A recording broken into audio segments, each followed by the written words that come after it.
Praise the lord. దేవునికి మహిమ కలుగునుగాక. నజరేయుడగు యేసు క్రీస్తు నామములో మీ అందరికీ నా శుభములు ఆశీర్వాదములు తెలియజేస్తూ ఉన్నాను.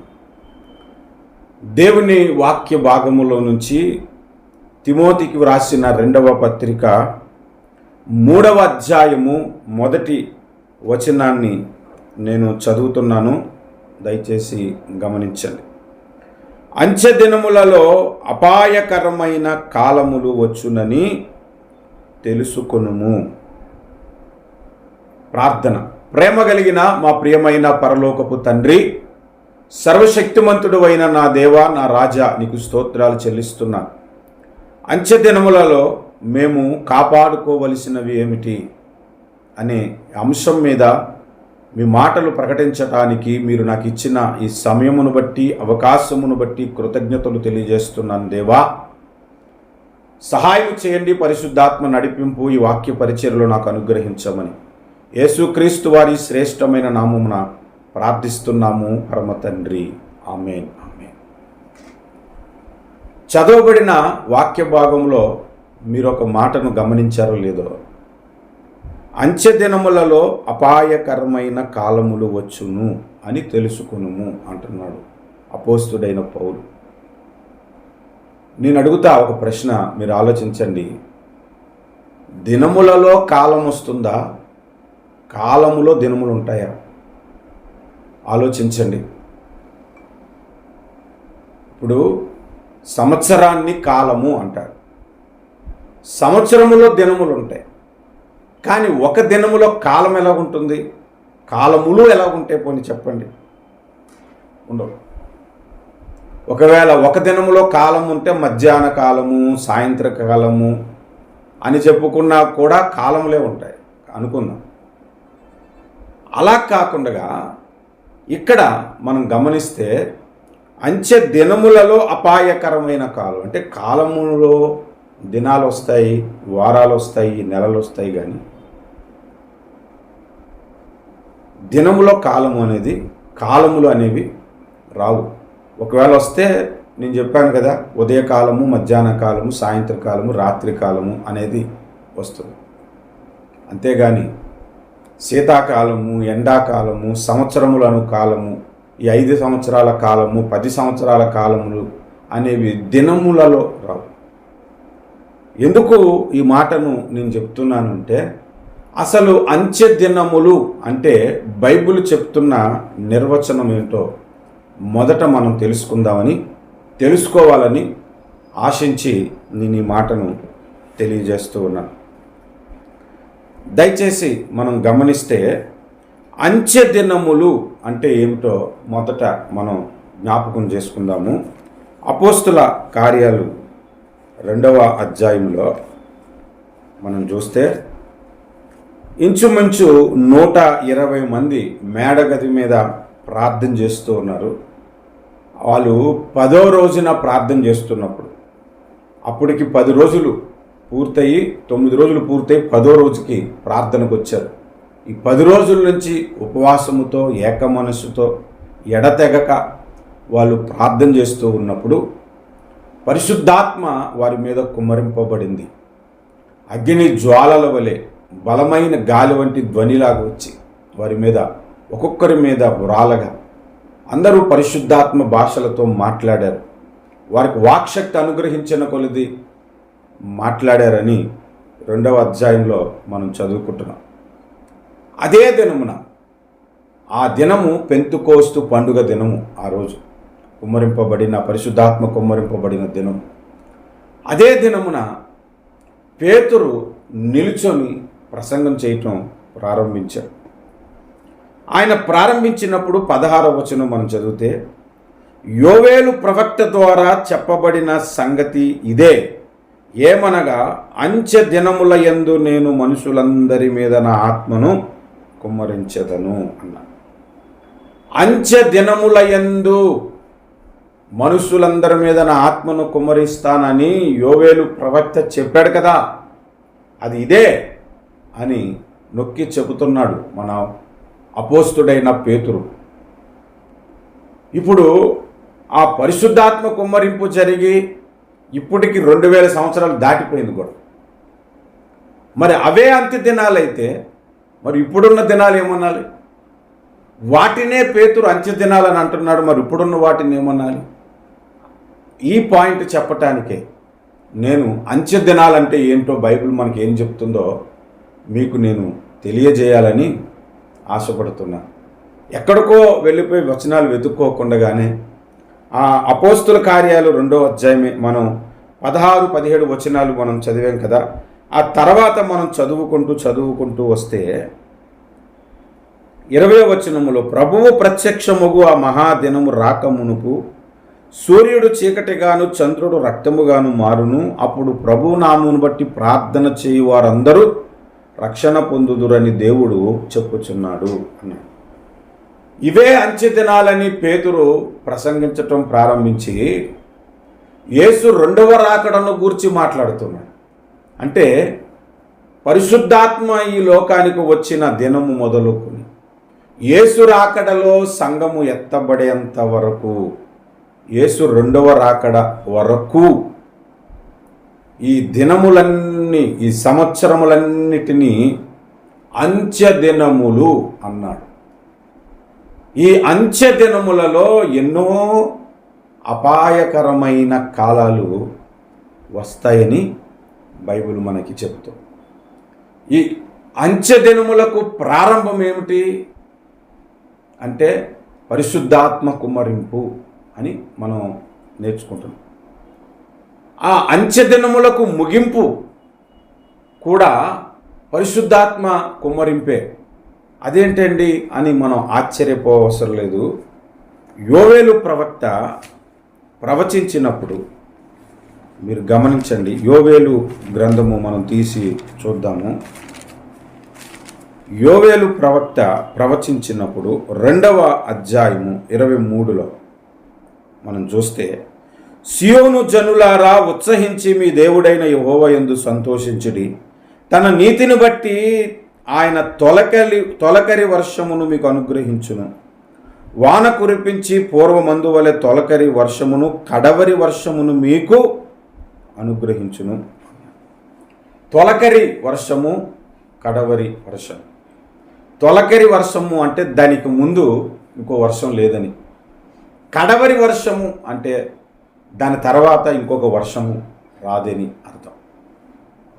ఇప్పుడు ఫస్ట్ బస్సు ఎన్ని గంటలకు అంటే ఉదయం 5 గంటలకు అన్న బస్ డిపోకి పోయి ఫస్ట్ బస్సు 5 గంటలకు కానీ దానికి ముందు ఏదైనా బస్సు ఉందా అని అంటే ఉండదు. అలాగే ఆఖరి బస్సు ఎన్ని గంటలకు అంటే రాత్రి 10 గంటలకండి అని అన్నారు అనుకోండి, దాని తర్వాత ఇంకేమైనా బస్సు ఉందా అని అడగకూడదు, అదే లాస్ట్ బస్సు కాబట్టి. అలాగే పరిశుద్ధాత్మ కుమ్మరింపు తొలకరి వర్షము ఒకటి ఉంది. అదే అపోస్తుల కార్యాలు 2వ అధ్యాయం పెంతుకోస్తు పండుగ దినమున జరిగిన తొలకరి వర్షము. దానికి ముందు పరిశుద్ధాత్ముడు రావటము వర్షముతో పోల్చబడలేదు, పరిశుద్ధాత్ముడు వచ్చి వెళ్ళాడు. ఇక్కడ వర్షముతో ఎందుకు పోల్చాడు అంటే, వర్షం వచ్చినప్పుడు ఎంతమంది ఉంటే అంతమంది తడుస్తాం కదా. అంతకుముందు అవసరమైన వాడి మీదకే వచ్చింది. ఇక్కడ ఎంతమంది ప్రార్థన చేస్తారో అంతమంది మీదకి పరిశుద్ధాత్మ వస్తుంది. ఆ ప్రార్థనా జీవితం కొనసాగించేవాడే, అందుకే ప్రభువు నామమును బట్టి ప్రార్థన చేయువాడే అంత్య దినమున లేపబడతాడు, రక్షణ పొందుతాడని కూడా రాయబడి ఉంది. అది తొలకరి వర్షము. ఆ వర్షము ఒక ప్రభావము ఇప్పటికీ మన మీద పనిచేస్తుంది. అందుకే ఆ తొలకరి వర్షములో 3000 మంది రక్షణ పొందారు. ఇంచుమించు రక్షణ పొందిన వారి సంఖ్య 3000 మంది పురుషులు అని రాయబడి. అంత్య దినములలో కూడా పరిశుద్ధాత్మ కుమ్మరింపు జరుగుతుంది. అది కడవరి వర్షం. దీన్ని మనం అర్థం చేసుకోవటానికి సింపుల్గా ఒక మాట చెప్తాను, మీరు గమనించండి. మనుషులందరి మీద అన్నాడు. తొలకరి వర్షంలో మనుషులందరి మీద పరిశుద్ధాత్మ వచ్చిందా? లేదు. కడవరి దినములలో ప్రార్థన చేస్తూ ప్రతి క్రైస్తవుని మీద, అంటే మనుషులందరి మీద, మనుషులు అంటేనే క్రైస్తవులు, అది గుర్తుపెట్టుకోవాలి. యేసు ప్రభువును గురించి కూడా బైబిల్ చెప్తుంది, ఇదిగో ఈ మనుష్యుడు అన్నాడు. ఆయన ఆరాధించి ఆయన స్వరూపము ధరించుకోవటానికి ప్రయత్నిస్తున్న ప్రతి ఒక్కడిని మనిషి అంటాడు, లేకపోతే వాడు జంతువుతో పోల్చబడటమే. మనుషులందరి మీద కుమ్మరింపబడేది కడవరి వర్షం. ఆ కడవరి వర్షము శ్రమల దినాలు ప్రారంభ దశలోనే కుమ్మరింపబడుతుంది. 7 ఏండ్ల మహాశ్రమల కాలం రాబోతుంది. 3.5 ఏండ్లకు సంఘము అదృశ్య రాకడలో ఎత్తబడుతుంది. 7 సంవత్సరాల కాలము పూర్తయిన తర్వాత బహిరంగ రాకడ కూడా జరుగుతుంది. ఇది నేను నమ్ముతున్నది. ఇప్పుడు దీని గురించి డిస్కషన్ వద్దు. కానీ ఆ శ్రమల కాలం ప్రారంభంలోనే పరిశుద్ధాత్మ మనుషులందరి మీద కుమ్మరింపబడినప్పుడు తొలకరి వర్షంలో ఒకని ప్రసంగానికి 3,000 మంది పురుషులే రక్షణ పొందితే ఆ ప్రభావము ద్వారా ఇప్పటికీ లక్షల్లో కోట్లలో క్రైస్తవులుగా మారితే అంత్యకాలములో ఎండింగ్లో అనగా కడవరి వర్షము కుమ్మరింపబడినప్పుడు భూమి అందంతటా ప్రతి మనుషునికి సువార్త ప్రకటింపబడుతుంది. ఆ తర్వాతే యేసు రాకడ జరుగుతుందని బైబిల్ చెబుతుంది. మత్తయి సువార్త 24వ అధ్యాయము 13వ వచనము, అంతము వరకు సహించువాడెవడో వాడే రక్షింపబడును, మరియు ఈ రాజ్య సువార్త సకల జనులకు సాక్షార్థమై లోకమందంతటను ప్రకటింపబడును. అటు తర్వాత అంతము వచ్చును అన్నాడు. లోకమందంతటను ప్రకటింపబడాలంటే సువార్త వినని ఒకడు కూడా ఉండకూడదు. ఇప్పుడైతే సువార్త వినని వారు చనిపోతున్నారు. వారికి సువార్త చెప్తే రక్షణ పొందుతారు అనుకునేవాడు పరదేశకు వెళ్తాడు. అక్కడ సువార్త ప్రకటింపబడుతుంది. చెప్పినా వీడు పొందడు అనుకునే మనస్తత్వం కలిగిన వాడు నేరుగా పాతాళానికి పోతాడు. ఎందుకంటే చెప్పినా కూడా తర్వాత రక్షణ పొందడు కాబట్టి. ఇది కూడా ఒక వేరే సబ్జెక్టు. దాని గురించి కూడా మనం డిస్కస్ చేసుకోవద్దు. కానీ పాయింట్ కొరకు నేను మాట్లాడుతున్నాను. తొలకరి వర్షము అనంటే అపోస్తుల కార్యాలు 2వ అధ్యాయం పెంతెకోస్తు పండుగ దినమున జరిగింది. కడవరి వర్షము కూడా జరగబోతుంది. శ్రమల కాలం ప్రారంభంలో జరుగుతుంది కడవరి వర్షం. యేసు రాకడ ఎండింగ్ వరకు అంత్య దినములు అన్నాడు. మరి దీన్ని దినములను ఎందుకు అన్నాడు, కాలములను ఎందుకు అనలేదు అంటే యేసు రాకడను గురించి పేతురు భక్తుడు ఒక మర్మం చెప్తున్నాడు. అది చదివితే మనకి కొంచెం క్లారిటీ మనకు వచ్చేస్తుంది. దయచేసి చూద్దాము. పేతురు రాసిన 2వ పత్రిక 3వ అధ్యాయము 8, 9, 10 వచనాలు మనం చూస్తే, ప్రియులారా ఒక సంగతి మర్చిపోకుడి, ఏలయనగా ప్రభు దృష్టికి ఒక దినము 1000 సంవత్సరముల వలెను, 1000 సంవత్సరములు ఒక దినము వలెను ఉన్నవి. ముందు ఈ మాట చెప్పాడు యేసు రెండవ రాకడ గురించి. ఈ లోకం అంతమును గురించి పేతురు మాట్లాడుతూ ముందు ఈ మాట ఎందుకు చెప్పాడో మీరు గమనించండి. యేసు దృష్టికి అనగా దేవుని దృష్టికి ఒక దినము 1000 సంవత్సరాలు, 1000 సంవత్సరాలు ఒక దినము అని అన్నాడు. మన దినమేమో 24 గంటలు మానవ దినాలు, దైవ దినములు 1000 సంవత్సరాలు ఒక దినం అనే సంగతిని పేతురు ఇక్కడ జ్ఞాపకం చేస్తున్నాడు. జ్ఞాపకం చేస్తూ 9వ వచనంలో, కొందరు ఆలస్యమని ఎంచుకున్నట్లు ప్రభు తన వాగ్దానం గురించి ఆలస్యము చేయువాడు కాదు, గాని ఎవడును నశింపవలనని ఇచ్చింపక అందరూ మారు మనసు పొందవలనని కోరుచు మీ ఎడల దీర్ఘశాంతము గలవాడై ఉన్నాడు. అయితే ప్రభువు దినము దొంగ వచ్చినట్లు వచ్చును అని ప్రభు యొక్క రాకడను గురించి మాట్లాడుతున్నాడు. అంటే ప్రభు రాకడ ఆలస్యమని మనం అనుకుంటున్నామేమో, కానీ ప్రభు దృష్టికి అది ఇంకా దినములలోనే ఉంది. కాలాలైతే ఇంకా గడిచిపోలేదు.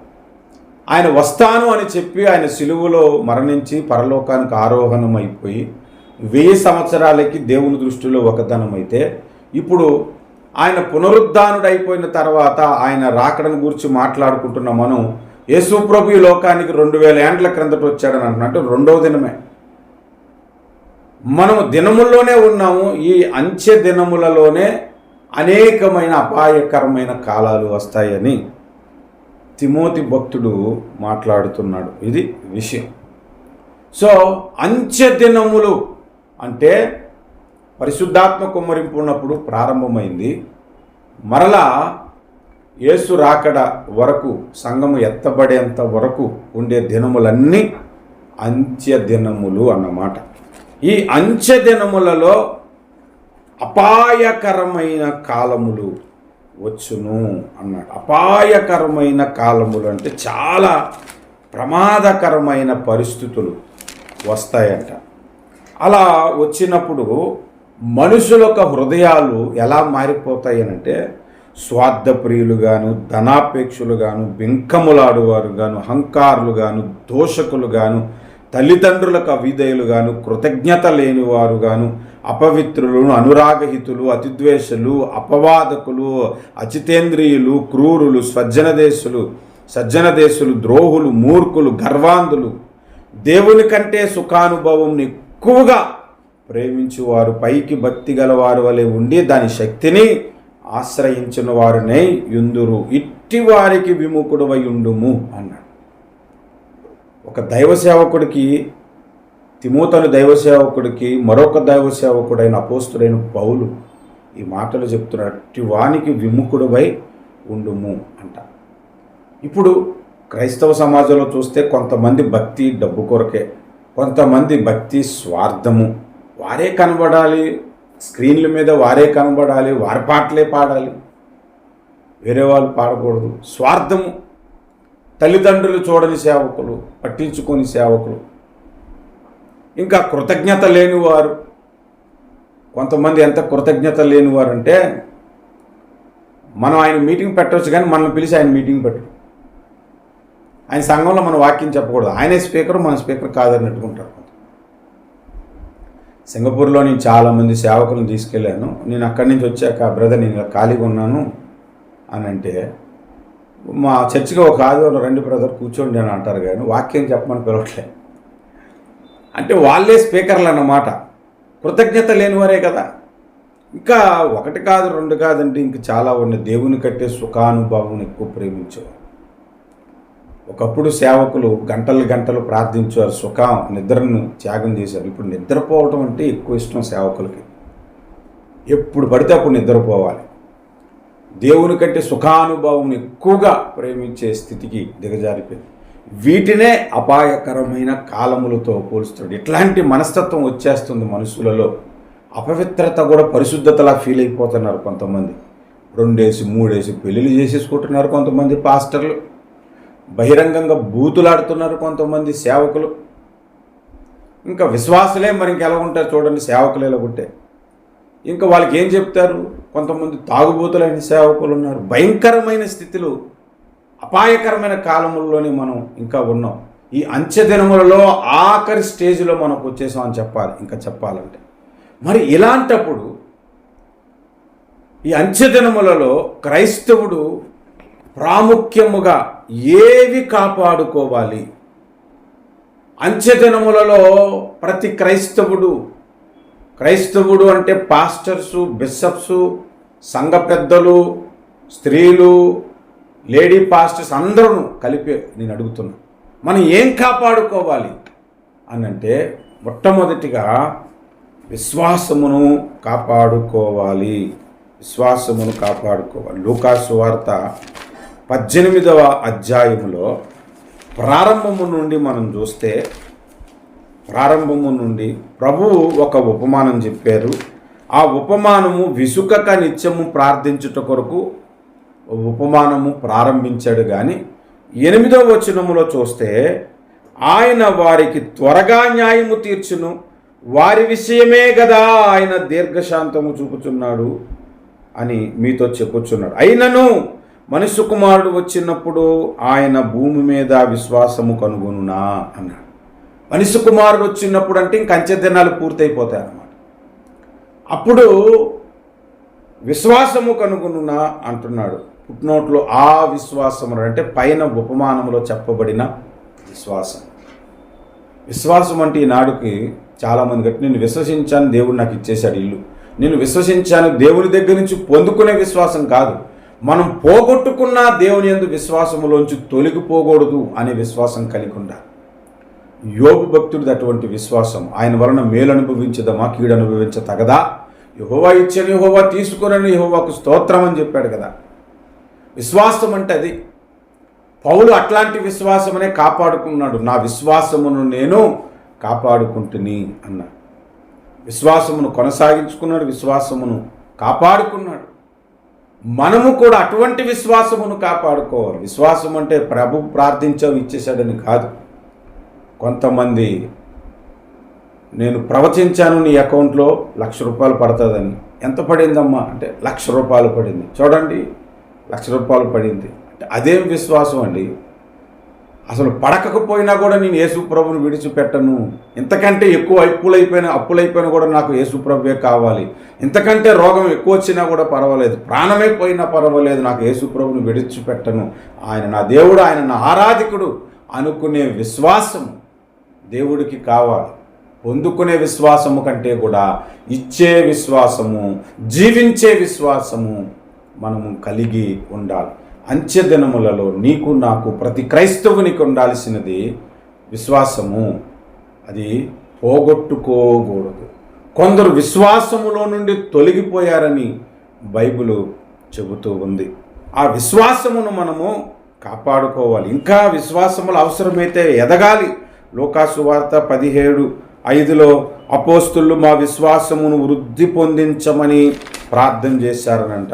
యోహాను సువార్త 6వ అధ్యాయము 40వ వచనం చూస్తే 6వ అధ్యాయము 40వ వచనములో కుమారును చూచి ఆయన యందు విశ్వాసముంచు ప్రతివాడు నిత్య జీవము పొందుటయే అన్నాడు.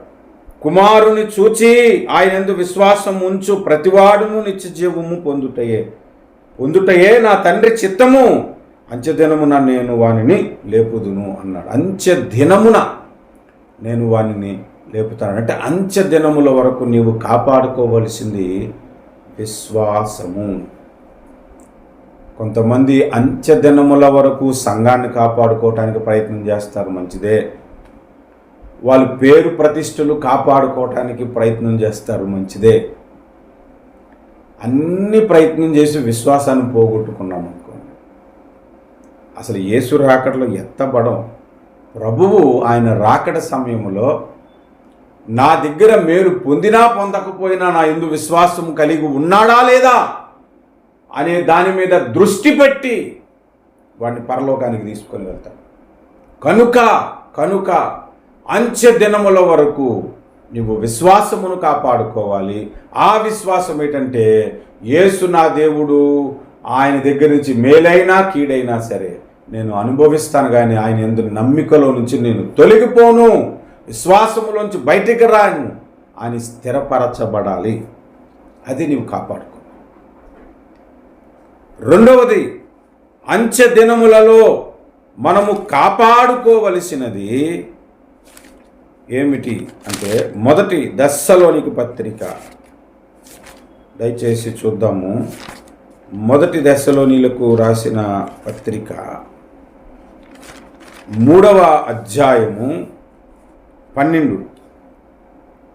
మరియు మన ప్రభువైన యేసు తన పరిశుద్ధులందరితో వచ్చినప్పుడు, ఇక్కడ కూడా అంచె దినములను గురించి మాట్లాడుతాడు. The last day of the second coming of Jesus Christ. ఆయన పరిశుద్ధులందరితో వచ్చినప్పుడు మన తండ్రి అయిన దేవుని ఎదుట మీ హృదయములను పరిశుద్ధత విషయమై అనంజమైనవిగా ఆయన స్థిరపరచుటకై మేము మీ ఎడల ఎలాగూ ప్రేమలో అభివృద్ధి పొంది వర్ధిల్లుచున్నామో, అలాగే మీరును ఒకని ఎడల ఒకడు మనుషులందరి ఎడల ప్రేమలో అభివృద్ధి పొంది వర్ధిల్లునట్లు ప్రభువు దయచేయునుగాక.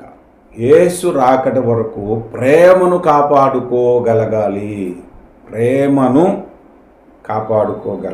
విశ్వాసము, ప్రేమ, నిరీక్షణ, ఈ మూడే నిలుచునన్నాడు, శాశ్వతమైనవి. కానీ బైబిల్ ఏం చెప్తుందో తెలుసా అండి? మత్తయి సువార్త 24లో 12-13 చదివితే అంచె దినముల్లో అనేకులలో ప్రేమ చల్లారిపోతుంది అని కూడా బైబిల్ చెప్తుంది.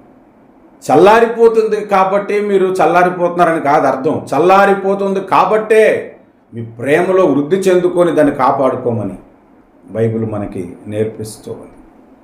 ఇప్పుడు క్రైస్తవ సమాజంలో ప్రేమ అనే గొప్ప కృపావరం, అది చెప్పాలంటే గొప్ప భాగ్యం, అది ఆ విషయములోనే తప్పిపోయాము. చాలా విషయాల్లో తప్పిపోయాము. అందులో ప్రేమ అనే దాంట్లో మొట్టమొదటిగా మనం తప్పిపోయాం.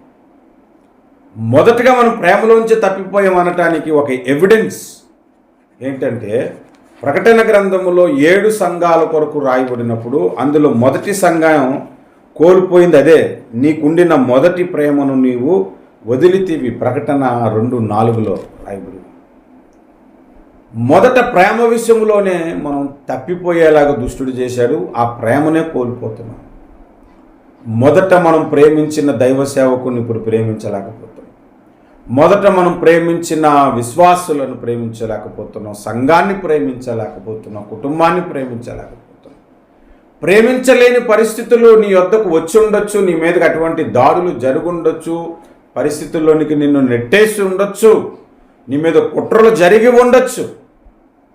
కానీ నీవు ఆ ప్రేమను తిరిగి కాపాడుకునే ప్రయత్నం చేయాలి, కాపాడుకోవాలి. నీలో ఆ ప్రేమించే తత్వాన్ని పోగొట్టుకోవద్దు. ఒకవేళ నువ్వు వాళ్ళని ప్రేమించలేకపోతున్నామేమో వాళ్ళు చేసిన పనులను బట్టి, కానీ ఇంకా అదే పనిగా పెట్టుకొని ప్రతి ఒక్కరిని ద్వేషించటం మొదలు పెట్టొద్దు. నీలో ఉన్న ప్రేమను కోల్పోవద్దు. దేవుడు ప్రతి ఒక్కరిలో ప్రేమించే తత్వాన్ని పెట్టాడండి. దుష్టుడు దాన్ని తీయలేక దాన్ని డామినేట్ చేయటానికి ద్వేషాన్ని నాటాడు. ఆ ద్వేషం అనేది పెరిగిపోయినప్పుడు ప్రేమ అనేది కనబడదు. ఆ ద్వేషాన్ని నీవు తగ్గించుకుంటే నీలో ప్రేమ ప్రతి ఒక్కరికి కనబడుతుంది. కనుక అంచె దినములలో మనం కాపాడుకోవలసింది రెండవది ప్రేమ. మూడవది మనం చూస్తే హెబ్రీ పత్రిక 10వ అధ్యాయము 24వ వచనం చూడండి. కొందరు మానుకొనుచున్నట్లుగా సమాజములో కూడుట మానక ఒకనికొకడు హెచ్చరించుచు ఆ దినము సమీపించుట మీరు చూచిన కొలది మరి ఎక్కువగా అలాగు చేయుచు ప్రేమ చూపుటకు సత్కార్యములు చేయుటకును ఒకనికొకడు ఊరికొల్పవలనని ఆలోచింతుము. కొందరు మానుకొనుచున్నట్లుగా సమాజముగా కూడుట మానుకొనక అన్నాడు. కూడుట మానొద్దు అన్నాడు. ఎందుకు అంటే ఆ దినము సమీపించుట మీరు చూచినప్పుడు, అనగా యేసు రాకడను దినము సమీపించే సమయము నువ్వు చూస్తున్నప్పుడు ఇంకా మరి ఎక్కువగా ఓటాలకు మనం ఆదరవ్వాలి. ప్రతి ఆదివారం దేవుని మందిరములో మనం కనబడాలి. దేవుని సన్నిధిని అనుభవించాలి. అంటే అంచె దినముల వరకు నువ్వు కాపాడుకోవలసింది ఏంటంటే సహవాసము, పరిశుద్ధుల సహవాసము, సంఘము నువ్వు కోల్పోకూడదు. కొంతమంది ఏ సంఘానికి వెళ్ళరో వాళ్ళకి ఇల్లే సంఘం అనుకుంటారు. కొంతమంది ఈ సంఘానికి ఆ సంఘానికి తిరుగుతూనే ఉంటారు.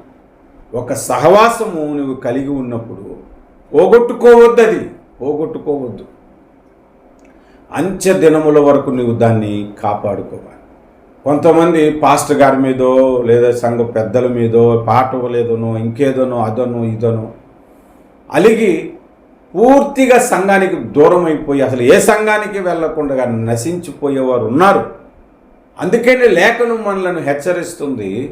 అంచె దినములలో మనం కాపాడుకోవలసింది సహవాసము, మన సంఘ సహవాసమును మనము కాపాడుకోవాలి. ఇది మూడవది. మర్మాలేం కాదండి, హెచ్చరికలే ఇవన్నీ. ఇవి కోల్పోతే పరలోకం కోల్పోతావు. నువ్వు ఎన్ని మర్మాలు తెలుసుకుంటే ఉపయోగం ఏముంది? క్రూర మృగమును గురించి మర్మం తెలుసుకో, ప్రకటన గ్రంథ మర్మాలు తెలుసుకో, యెహెజ్కేలు గురించిన మర్మాలు తెలుసుకో, ప్రసంగి పరమగీతాల్లో ఆది కాండములో సృష్టి రహస్యాలని మర్మాలు తెలుసుకో, ఎన్నైనా తెలుసుకో. విశ్వాసం పోగొట్టుకున్నా, ప్రేమను పోగొట్టుకున్నా, పరిశుద్ధ సహవాసము సంఘ సహవాసము పోగొట్టుకున్నా ఈ అంచె దినమున లేపబడలేకపోవచ్చు. బాగా గుర్తుపెట్టుకోవలసిన విషయం. నాలుగవది మనం కాపాడుకోవలసినది ఏమిటి అనంటే దానియేలు గ్రంథము 12వ అధ్యాయం. దయచేసి చూద్దాం. దానియేలు గ్రంథము 12వ అధ్యాయము 13వ వచనము. దానియేలు 12:13. నీవు అంత్యము వరకు నిలకడగా ఉండిన ఎడల విశ్రాంతి నుండి కాలాంతమందు నీ వంతులో నిలిచెదవు అన్నాడు. ఈ దానియేలు 12వ అధ్యాయము మన భక్తి జీవితాన్ని నేర్పుతూ చాలా విషయాలు మాట్లాడుతున్నాడు. మనం గమనిస్తే 2వ వచనం,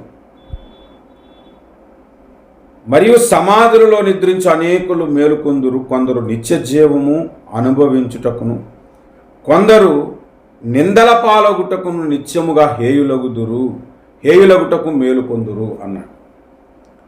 యేసు రాకడలో చనిపోయిన వారు అనేకులు బ్రతుకుతారు, పరిశుద్ధులు, వాళ్ళు నిత్య జీవానికి వెళ్తారు. అలాగే 1000 ఏండ్ల కాలము కంప్లీట్ అయిన తర్వాత మరికొంతమంది మృతుల్లోంచి లేపబడతారు, నిత్య నిందల పాలగుటకు అని ఇక్కడ మాట్లాడుతూ ఉన్నాడు. మాట్లాడుతూ చివరి వచనం దగ్గరికి వచ్చేసి, నీవు అంత్యము వరకు నిలకడగా ఉండిన ఎడల అంట. అంటే మనం ప్రభువునందు నిలకడగా ఉండాలి, సంఘమునందు నిలకడగా ఉండాలి, భక్తినందు నిలకడగా ఉండాలి, ప్రార్థన యందు నిలకడగా ఉండాలి. నిలకడ ఉండాలి. ఎటు పడితే అటు పారిపోయేలాగా ఉండకూడదు, ఎటు పడితే అటు తిరిగిపోయేలాగా ఉండదు. నిలకడ కలిగి మనము జీవించాలి. ఇది అంచె దినముల్లో మనం కాపాడుకోవలసిన మరొక ప్రధానమైనటువంటిది. ఇవన్నీ పోగొట్టుకోవడానికి సాతాను తీసుకొచ్చే అపాయకరమైన కాలములు అని చెబుతూ కొన్ని చెప్పాడు కదా, ధనాపేక్షులు, బింకములాడువారు, అహంకారులు, స్వార్థప్రియులు అని. ఇవన్నీ ఏంటంటే నిన్ను నిలకడగా ఉండనివ్వవు. స్వార్థప్రియులు, స్వార్థం వలన నువ్వు నిలకడగా ఉండలేవు. ఒక ఆయన, నేను సింగపూర్ వేరే దేశానికి వెళ్తానని నన్ను రెగ్యులర్గా నాతో కీప్ అండ్ టచ్లో ఉంటాడు.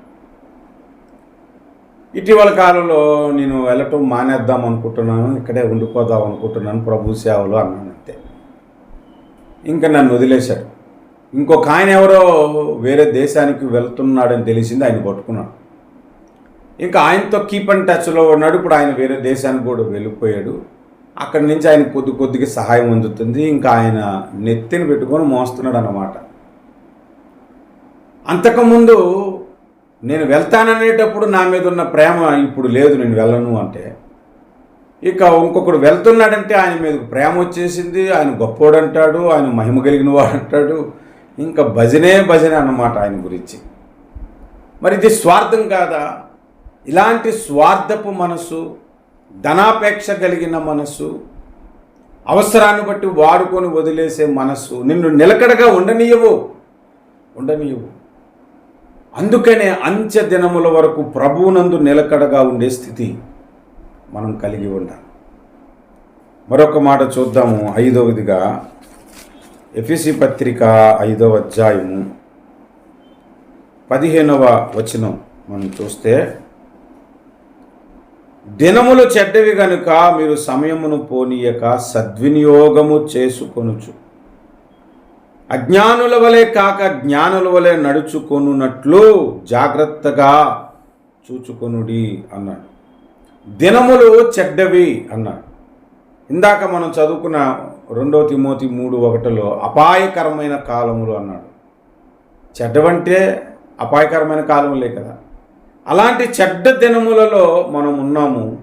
అజ్ఞానుల వల్ల ఉండకూడదు, జ్ఞానులుగా ఉండాలి అని. అంటే మనం కాపాడుకోవలసింది ఏంటంటే జ్ఞానమును మనము కాపాడుకోవాలి. కొలసీ పత్రిక ఒక మాట మనం జ్ఞాపకం చేసుకుందాం. 4:5 మనం చూస్తే, 4వ అధ్యాయము 5వ వచనములో, సమయము పోనీయక సద్వినియోగము చేసుకొనుచు సంగమునకు వెలుపటి వారి ఎడల జ్ఞానము కలిగి నడుచుకొనుడి అన్నాడు. సంగమునకు వెలుపటి వారి ఎడల జ్ఞానము కలిగి నడుచుకొనుడి అంట. ఎందుకంటే అంత్య దినములలో సంఘము వెలుపటి వారు నిన్ను అబ్జర్వ్ చేసి నీ భక్తి జీవితం లోపాలన్నీ 10 మందికి చెబుతారు, ట్రాప్ చేస్తారు నిన్ను. కాబట్టి చాలా జ్ఞానంగా మాట్లాడాలి. ఫోన్లో మాట్లాడినా, ఎక్కడ మాట్లాడినా జ్ఞానంగా మాట్లాడాలి. అంత్య దినములలో ఇలాంటి ట్రాప్లో పడిపోయి జ్ఞానాన్ని పోగొట్టుకోవద్దు, జ్ఞానమును మనము అంచె దినముల వరకు కాపాడుకోవాలి అనేది మరొక 5వ పాఠముగా మనకు కనబడుతుంది.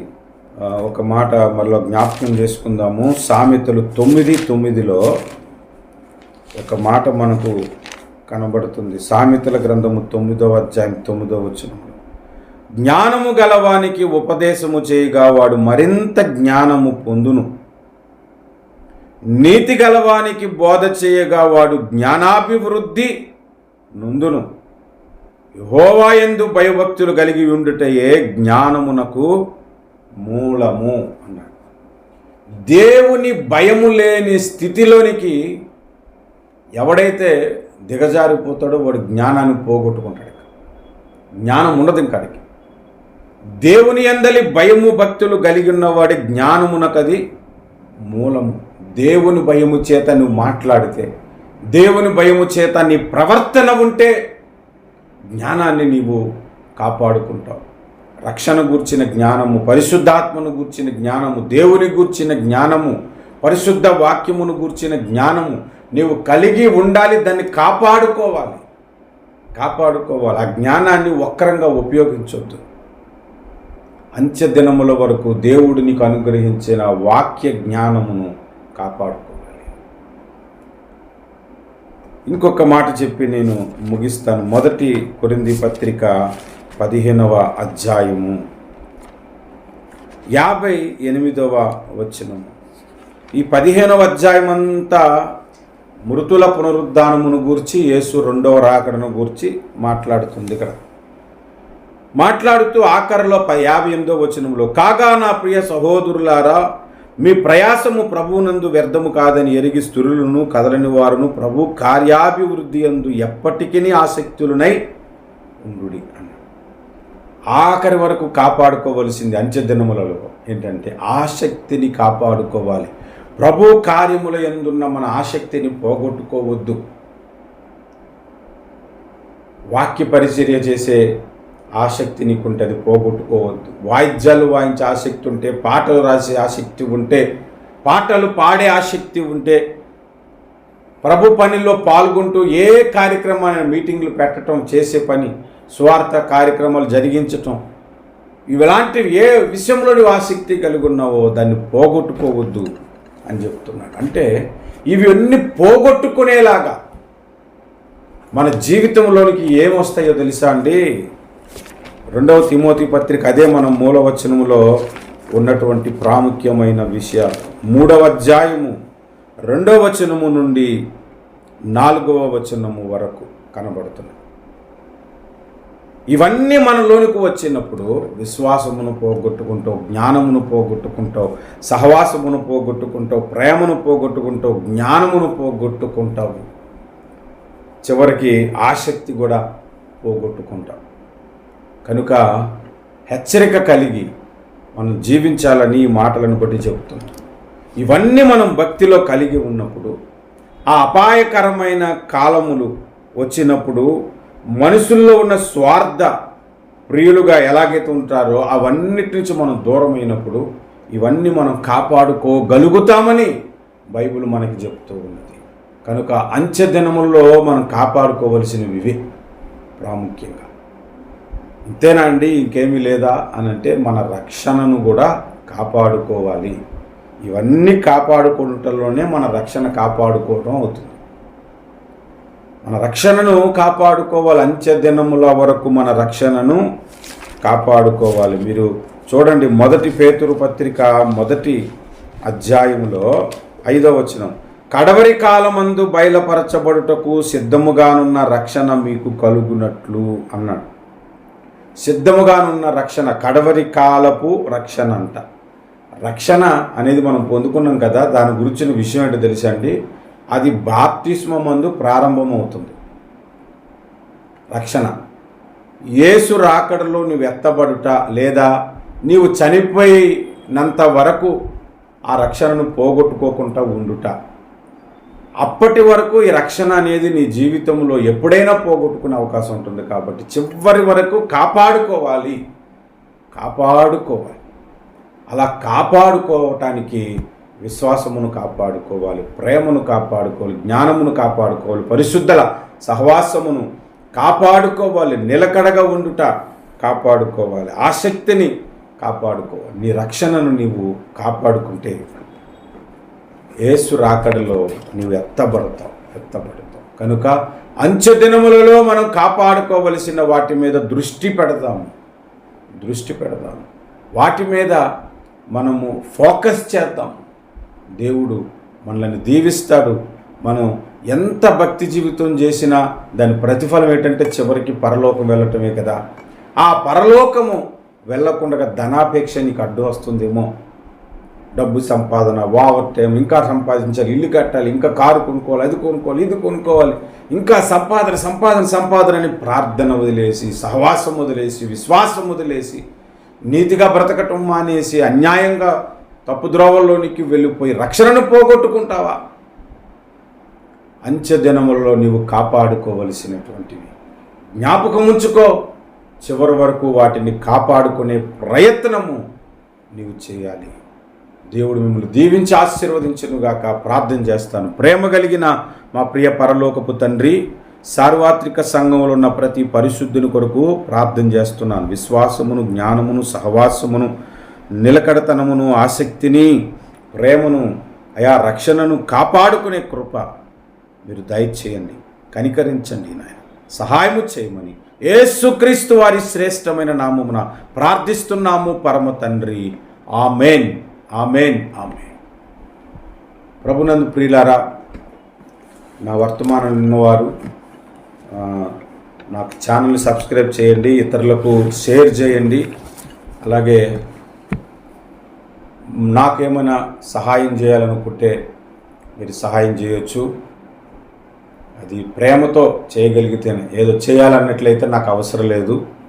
వాక్యమందు నేను బలపరచబడుతున్నాను, నేర్చుకుంటున్నాను అనుకున్న వారు మాత్రమే సహాయం చేయండి.